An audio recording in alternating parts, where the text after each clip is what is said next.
Lastly, my focus on bringing common sense to Washington is why I recently introduced a new plan for immigration this year. Because as someone who was raised on both sides of the border and represents 180 miles of that border today, I know that border security is more complex than just building a wall. I know that both parties have often gotten it wrong. We need an immigration system that reflects our American values, that makes smart investments in security, and more legal pathways that strengthen our economy rather than undermine it. I want to be clear about something. I don't work for either party.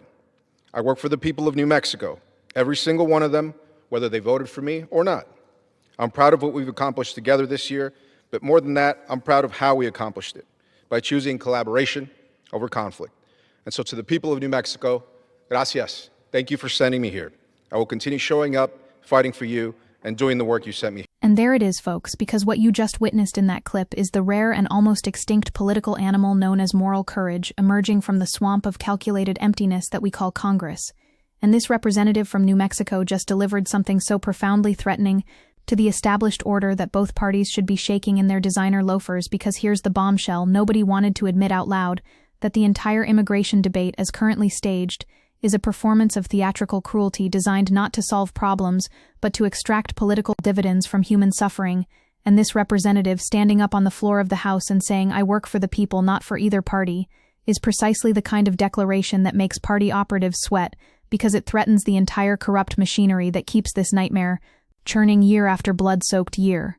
Right now in December 2025, we are watching something absolutely apocalyptic unfold at our southern border, and I need you to understand the scale of what's happening, because Republicans just rammed through a staggering $185 billion for Trump's mass deportation agenda, and let me be crystal clear about what that money is buying. It's buying detention capacity expanded to at least 116,000 beds, which is just a sanitized way of saying mass incarceration camps for human beings whose only crime was seeking safety. And it's buying $46.5 billion for border wall project, because apparently the lesson Republicans learned from history is that walls are fantastic solutions to complex humanitarian crises, and it gets worse because these immigration policy changes announced in late November 2025 represent the most significant shift in U.S. immigration enforcement in decades following a shooting incident that the administration immediately weaponized to justify the most restrictive measures in modern U.S. history. And what's the human cost of this right-wing fever dream masquerading as policy? Because let me paint you the picture that corporate media conveniently ignores.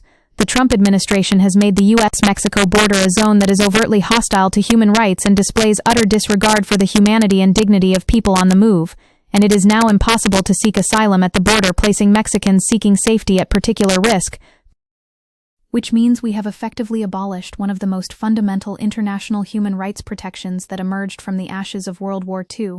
because that's what asylum law was designed to prevent. Turning away people fleeing persecution, the way we turned away Jewish refugees before the Holocaust, and now we're doing it again with the government's turnback policy, physically blocking asylum seekers arriving at ports of entry, preventing them from crossing the border to seek protection with vulnerable families, children and adults fleeing persecution, stranded in perilous conditions where they faced violent assault, kidnapping, and death. But here's where it gets absolutely enraging, because while Republicans are spending nearly $200 billion on walls and detention camps and militarized cruelty, they couldn't find a fraction of that amount to actually address the root causes of migration or to fund the legal pathways that would create an orderly, humane system, and the bill provides $155 billion in new immigration enforcement funding, more than 5 times the amount of current funding, to supercharge mass deportations, further militarize the border, build more wall, put immigrants in new and expanded prisons, and carry out worksite raids, with Trump having $185 billion at his disposal, while there isn't one new cent that would go to ensuring wages and working conditions are protected by increasing funding to federal agencies that hold law-breaking employers accountable, with the $185 billion being 80 times more than annual government funding for labor standards enforcement, which exposes the grotesque hypocrisy at the heart of Republican immigration policy, because they don't actually care about protecting American workers, they care about terrorizing immigrant workers, so employers can exploit them even more ruthlessly. Now let's talk about what's happening to actual human beings under this regime of state-sanctioned cruelty, because families are being separated in a much different way, with illegal border crossings at their lowest levels in 7 decades, but a push for mass deportations dividing families of mixed legal status inside the U.S. The federal government was holding an average of more than 66,000 people in November, the highest on record, which means we have more people in immigration detention right now than at any point in American history at the exact moment when border crossings have plummeted to historic lows, proving definitively that this isn't about security, it's about punishment. It's about sending a message that brown bodies are unwelcome in the supposed land of the free. And ICE conducted about 340,000 deportations in fiscal year 2025, marking activity 25% higher than the prior year, with the administration on pace to reach nearly 600,000 deportations by the end of its first year, which represents an industrialized system of family separation and community destruction, operating at a scale that should horrify anyone with a shred of moral sensibility. But wait, because I need you to understand the policy architecture that's enabling this nightmare, because major immigration policy changes in December 2025 include suspended asylum processing, enhanced vetting for 19 high-risk countries, new biometric requirements at all U.S. ports, and the end of automatic EAD extensions, which means nationals from 19 countries face immediate application freezes with green card applications, citizenship naturalization, and all asylum decisions paused indefinitely, creating a bureaucratic labyrinth designed specifically to trap people in legal limbo while the deportation machine runs at full throttle, and programs that receive federal funding must now check immigration status and cannot serve undocumented immigrant, which is just cruelty layered upon cruelty, forcing people further into the shadows while simultaneously ramping up enforcement. And here's what makes me want to scream from the rooftops, because while all this is happening, there actually are Democrats trying to articulate an alternative vision, plus they're fighting against decades of their own party's complicity and cowardice, and this is where Vasquez's speech becomes so important, because New Democrats propose a blueprint to invest in smart border security, fix the outdated and broken immigration system, to ensure fast, fair, and final effacement, use common-sense reforms to grow the economy by growing the labor force, and expand legal avenues to citizenship, with Working Group Chair Gabe Vasquez saying, as someone from a border community, I've seen firsthand how both parties have mishandled immigration for far too long.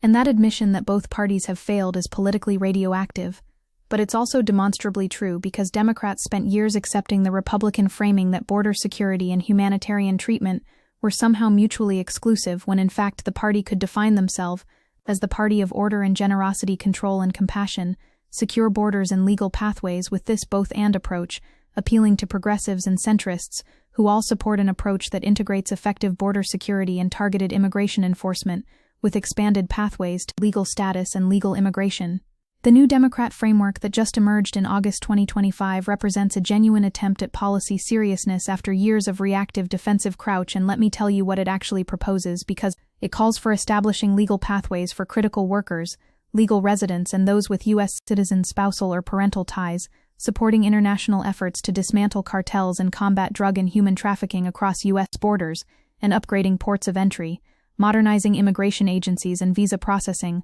while directing federal agencies to develop a national strategy to connect immigrant skills with local labor needs, which is what actual governance looks like when you're not just performing cruelty for Fox News soundbites. And from agriculture to healthcare, nearly every sector of the American economy faces workforce challenges, with worker shortages, creating supply chain bottlenecks, and driving up costs for essential goods and services, which means the United States must take significant steps to meet the needs of American businesses and reform the worker visa system to meet labor market demands. Because here's the economic reality that Republicans refuse to acknowledge: we need immigration to maintain our economic competitiveness, and our aging population makes this more urgent every single year. And there's even been bipartisan legislation emerging from the wreckage of congressional dysfunction, because Representative Maria Elvira Salazar and Representative Veronica Escobar introduced the Dignity Act of 2025 on July 15, a bipartisan effort to strengthen border security, provide undocumented individuals with opportunity to obtain legal status if they meet certain requirements, and update aspects of the U.S. legal immigration system, with 10 original Republican co-sponsors.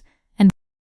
this comes as new polling indicates 8 out of 10 Americans believe immigration is a good thing for the U.S., and support allowing undocumented immigrants to earn legal status if they meet certain requirements over a period of time, which means the political possibility space is actually much larger than the partisan warfare suggests. But Republicans in Congress have systematically sabotaged every attempt at reform, because in 2024, the Senate failed to pass bipartisan immigration and border security bills after President Trump called on Senate Republicans to abandon the bill, so Republicans could campaign on the issue, proving beyond any doubt that they prefer immigration chaos to immigration solutions, because chaos serves their political interests. Let's be absolutely clear about the moral stakes here, because what's happening at the border right now isn't just bad policy, it's a human rights catastrophe enabled by both Republican sadism and Democratic timidity. And when Vasquez says border security is more complex than just building a wall, he's articulating something that should be blindingly obvious,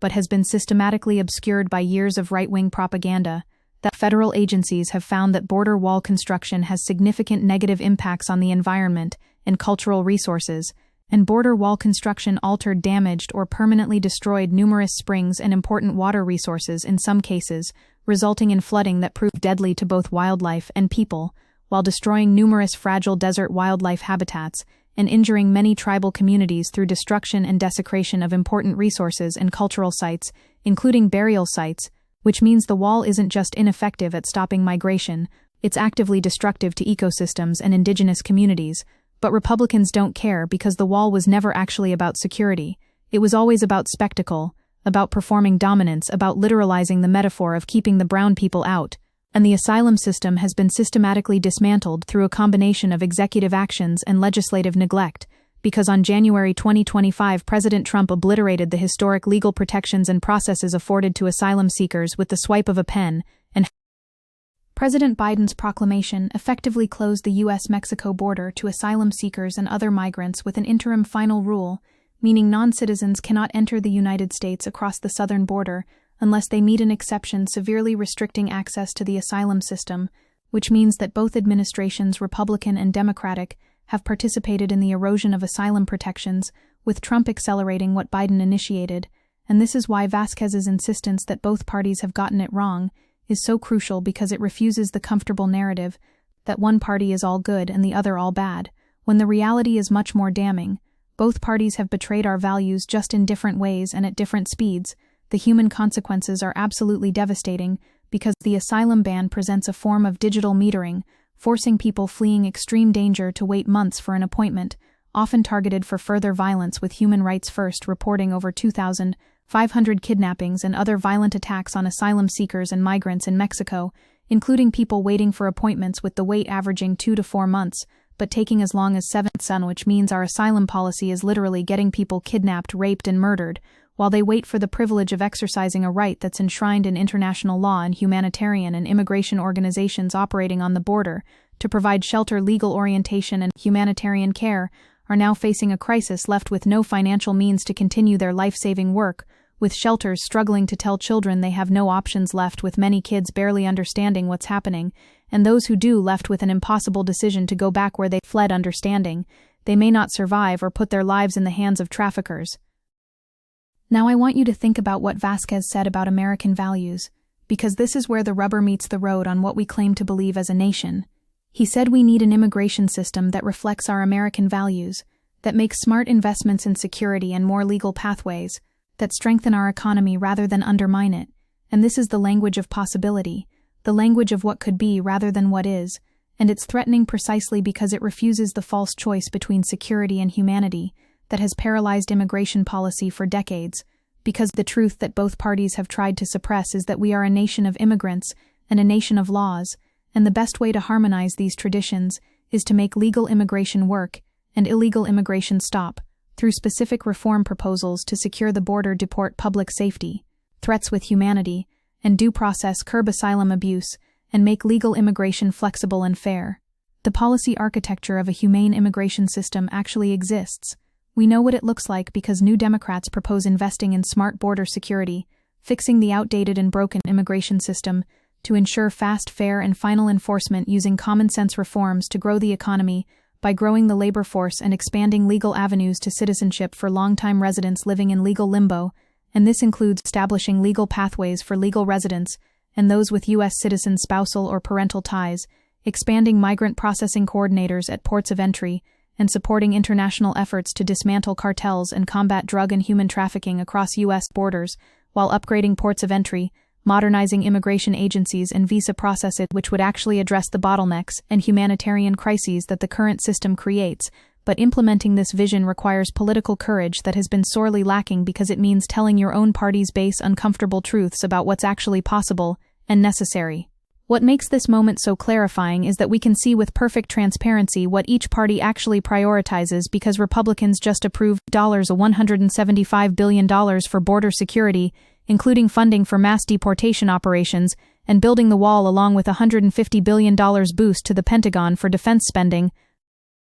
which tells you everything about their values. They can find nearly $200 billion for walls and cages and deportation forces, but they couldn't find a fraction of that to address climate change or student debt or healthcare or any of the crises actually destroying American lives. And meanwhile, Senate Democratic leader Chuck Schumer accused Republicans of trying to give a tax break to their billionaire buddies and have average Americans pay for it, which is true, but also insufficient as a response, because Democrats need to articulate what they're actually for, not just what they're against. And this is where Vasquez's closing remarks become so powerful, because he said, "I don't work for either party. I work for the people of New Mexico, every single one of them, whether they voted for me or not. And I'm proud of how we accomplished it by choosing collaboration over conflict," which sounds like bland civics textbook language, until you realize it's a direct repudiation of the political incentive structure that rewards performative polarization over actual problem solving, because both parties have discovered that manufacturing perpetual crisis on immigration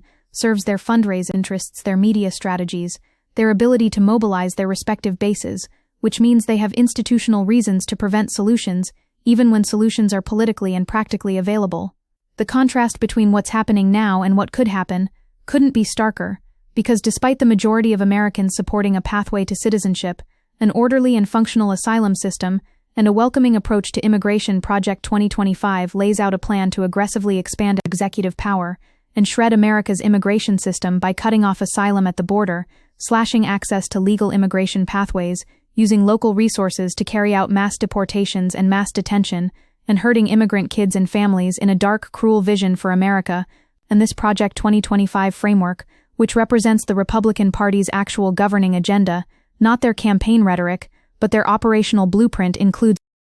requiring local law enforcement agencies to hold migrants for DHS or lose their federal funding, mandating total information sharing, giving the federal government access to state databases, encouraging the 287G program, which deputizes local law enforcement to engage in immigration enforcement, destroying productive relationships with communities, and expanding expedited removal and detention, and authorizing tent camps to carry out a harmful mass deportation campaign that would violate immigrants' rights and upend daily life. The sheer scale of cruelty embedded in current Republican policy is staggering, because the Project 2025 immigration agenda is particularly cruel to immigrant children and families, including mixed-status families, advocating for ending the Flores Settlement Agreement to detain children in jail-like conditions, with mixed-status families barred from federally subsidized housing, and college students who are not citizens or green card holders not awarded student loans, with all students barred from loans if they attend a school offering in-state tuition to undocumented students,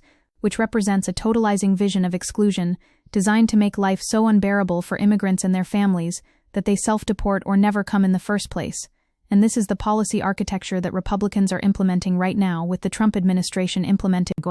a vast array of policy and operational changes that have reshaped immigration enforcement, with Congress providing $45 billion to build new immigrant detention centers and $30 billion to expand enforcement and deportation operations in the reconciliation bill, transforming ICE and enhancing cooperation with state and local law enforcement.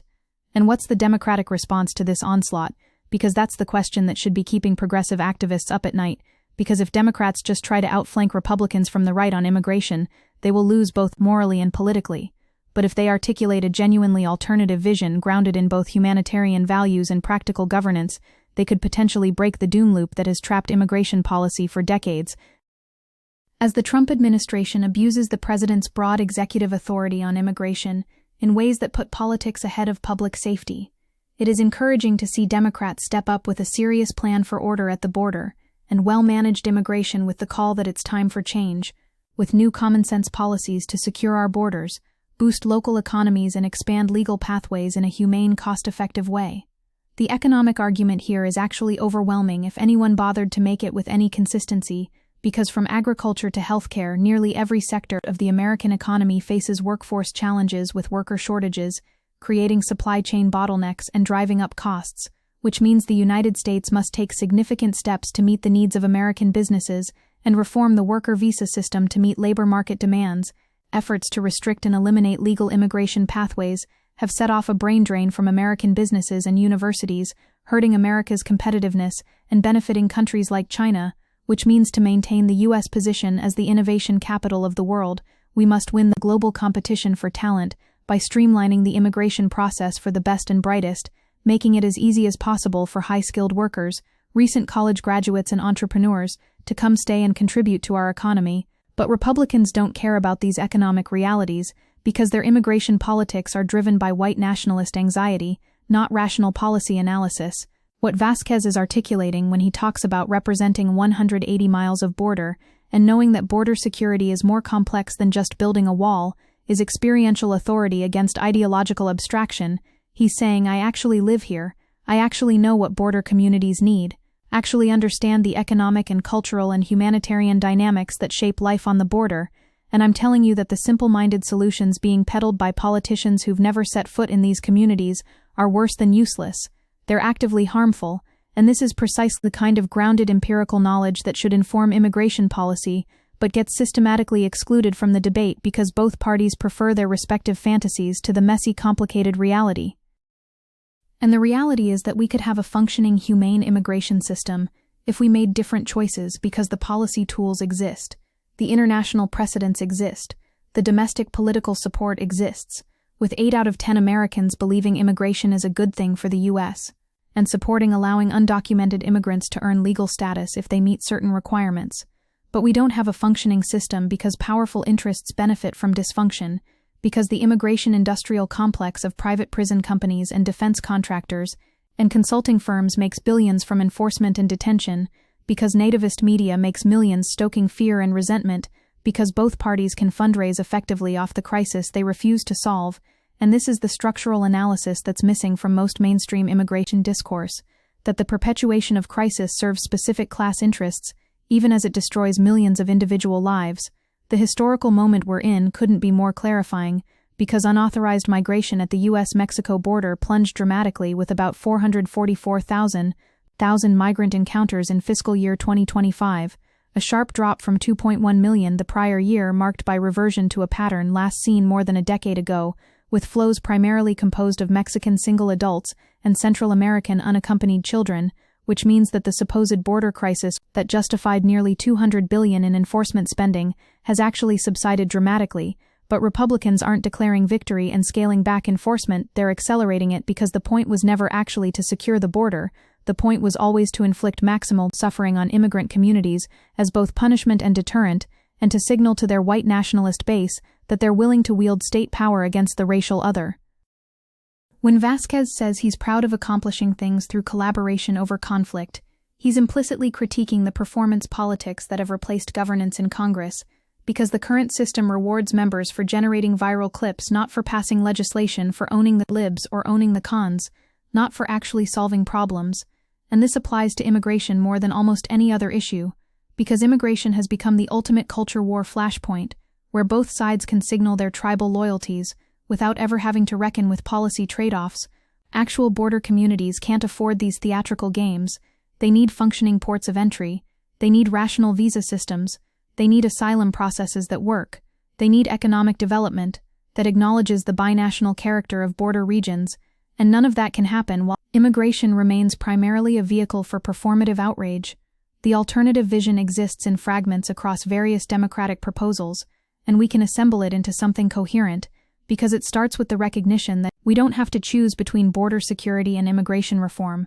We can and should do both. But for decades, Congress has tried and failed to take action, because politics got in the way, which is the fundamental insight that Vasquez is expressing, that the policy problems are actually solvable if we can escape the political incentive structure that rewards intransigence, and it includes increasing the annual allotment of some visas and green cards, removing or significantly increasing arbitrary per-country caps, creating new visa categories, boosting refugee resettlement, and expediting the naturalization process for immigrants who serve in the military, hiring more asylum officers, and giving them the power to decide cases, making the asylum standard higher, and cutting back on asylum access during border surges, while figuring out why migrants are leaving their home countries and addressing those problems.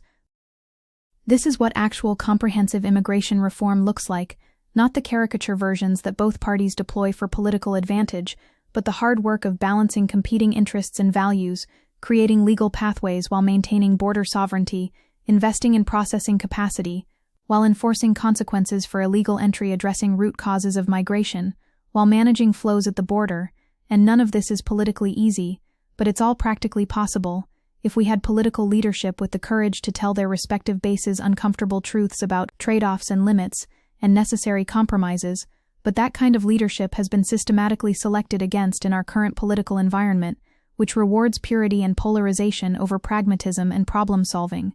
What makes Vasquez's speech so powerful is that it models a different kind of political discourse, grounded in place and experience and accountability to actual constituents rather than Twitter mobs or cable news audiences, because he's saying I represent real people with real needs, not abstract ideological positions, and those real people need border security, humanitarian treatment, and legal pathways, and economic opportunity, and you can't deliver any of those things if you're trapped in the binary logic that says you must choose between security and compassion, when the empirical reality is that effective security requires humane treatment. Sustainable immigration policy requires both enforcement and generosity.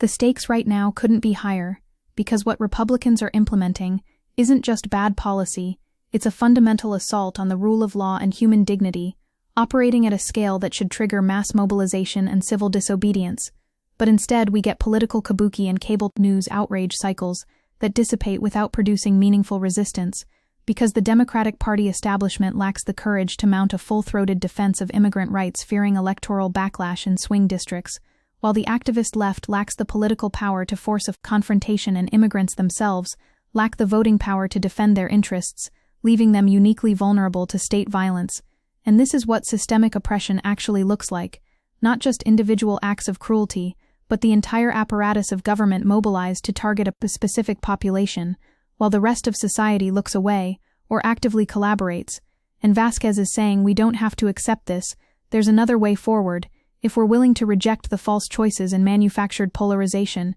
and actually do the work of democratic governance, which means listening to border communities, and respecting immigrant dignity, and investing in functional systems, and accepting political risk in service of moral principle, and that vision of politics as public service, rather than tribal warfare, is so alien to our current moment that it sounds almost naive, but it's actually the only way out of the crisis, because the alternative is continued escalation with Republicans pushing ever more draconian policies, and Democrats either capitulating or mounting ineffective resistance while immigrant communities bear the brunt of bipartisan failure. The moral clarity here is actually pretty simple, despite all the political complexity, because we're watching human beings being caged and deported and terrorized by state power, justified through lies about invasion and security threats, when the empirical reality is that the number of people crossing the southern border has fallen to its lowest level in decades, with slightly over 6,000 apprehensions in June, proving that enforcement can work without mass cruelty. But Republicans are using this moment of relative calm not to scale back their apparatus of oppression, but to expand it, because the cruelty was always the point, not a regrettable side effect, but the central feature of their immigration politics, designed to inflict maximum suffering as both deterrent and spectacle, and anyone claiming to care about human rights or democratic values or basic decency needs to understand that what's happening at the border right now is a moral emergency that demands urgent response, not performative concern, actual political mobilization and institutional resistance. So when Vasquez stands up and says both parties have gotten it wrong, he's not engaging in false equivalency, he's speaking an uncomfortable truth that should catalyze rather than paralyze opposition, because yes, Republicans are dramatically worse, they're actively pursuing ethnic cleansing through policy, but Democrats have been complicit through their failures of courage and imagination, their willingness to accept Republican framing, their inability to articulate a compelling alternative vision. And if we're going to build the political coalition necessary to actually transform immigration policy, we need to be honest about these failures, while also recognizing that the Democratic Party remains the only viable vehicle for advancing humane immigration reform, which means the work is to push and pressure and transform that party from within, while building power in immigrant communities and allied movements, because that's how transformative change actually happens, not through purity politics or third-party fantasies, but through the hard work of coalition building and strategic electoral organizing and movement politics that can shift the terrain on which electoral politics operates.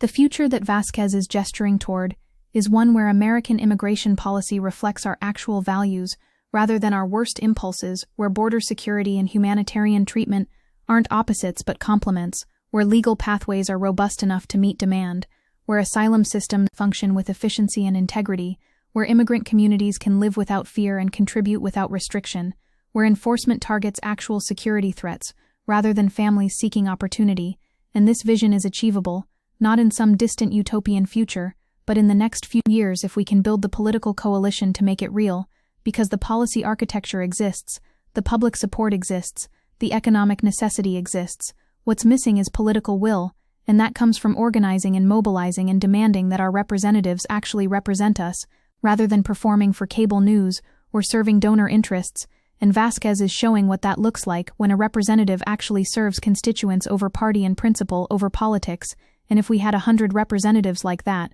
Congress might actually function as something other than a reality show for sociopaths, which means the work ahead is to create the conditions where more representatives find it advantageous to tell the truth and do the right thing, rather than calculating every position through the lens of partisan advantage, because that's how we break the doom loop and build the immigration system we actually need.